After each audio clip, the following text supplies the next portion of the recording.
എവിടെയോ എന്തോ ഒരു തകരാറ്. ഒന്നുമില്ല, കുട്ടിക്ക് ഒന്നുമില്ല. ഒരു മൊത്തം മനുഷ്യൻ കാട്ടുന്ന കാട്ടിലുണ്ടോ നിങ്ങള്? ഇതിനെ കണ്ടാ പറയോ ഇതിനൊരു അരപ്പീതി ലൂസാണ്. ചെറിയ ഇപ്പൊ ശരിയായിട്ട് ഞാൻ എവിടെ പരിപാടി അവതരിപ്പിച്ചാലും അതൊക്കെ പൊട്ടി പാളീസാവാണ്. പക്ഷേ കിച്ചണിക്ക് ആവശ്യമായിട്ടുള്ള ക്ലീനിങ് പ്രോഡക്ട്സ് എവിടെ നിന്ന് വാങ്ങണം എന്നുള്ള കാര്യത്തിൽ മാത്രം എനിക്കതുവരെ പാളിച്ച് വന്നിട്ടില്ല.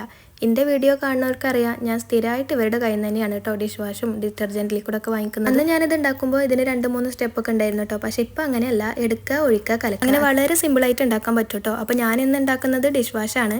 ഒരു നിമിഷം ഇത് ജെല്ലിമുട്ടായി ആണോ എന്ന് തോന്നിപ്പോയപ്പോൾ പറ്റിയതാണ് കേട്ടോ. പാക്കിംഗ് ഒക്കെ അടിപൊളിയാണ്, അങ്ങനെ ഇങ്ങനെയൊന്നും പൊട്ടിപ്പോരൊന്നുമില്ല. എൻ്റെ കയ്യിൽ നിന്ന് കത്രിക കൊണ്ടിട്ട് മാത്രം സംഭവിച്ചാണ്. അപ്പോൾ ആദ്യം നമ്മൾ കിറ്റ് പൊട്ടിച്ച് ഒഴിക്കണം. അത് കഴിഞ്ഞിട്ട് 4 ലിറ്റർ വെള്ളം ചേർക്കണം കേട്ടോ. അപ്പോൾ ഞാനിതാ 4 ലിറ്റർ വെള്ളം ചേർക്കുകയാണ്. 1, 2, 3, 4ാമത്തെ ഇത്തിരി ആവേശം കൂടി. പിന്നെ ബാക്കിയുള്ള വെള്ളം വേണമെങ്കിൽ ഇങ്ങനെയൊക്കെ ചെയ്യാൻ തികച്ച ഓപ്ഷണലാണ്. ഇനിയിപ്പോൾ അങ്ങോട്ട് നന്നായിട്ട് കലക്കി ഇളക്കുമ്പോൾ ഒരു ഭാഗത്തേക്ക് മാത്രമായിട്ട് ചെയ്യാൻ നോക്കുക. വേറൊരു പരിപാടി, AK-47 ഇറാഖിലേക്ക് റോക്കറ്റ് വിട്ട് കളിക്കുന്ന അമേരിക്കയ്ക്കും ബംഗ്ലാദേശിനും ഒരുപോലെ പ്രിയം.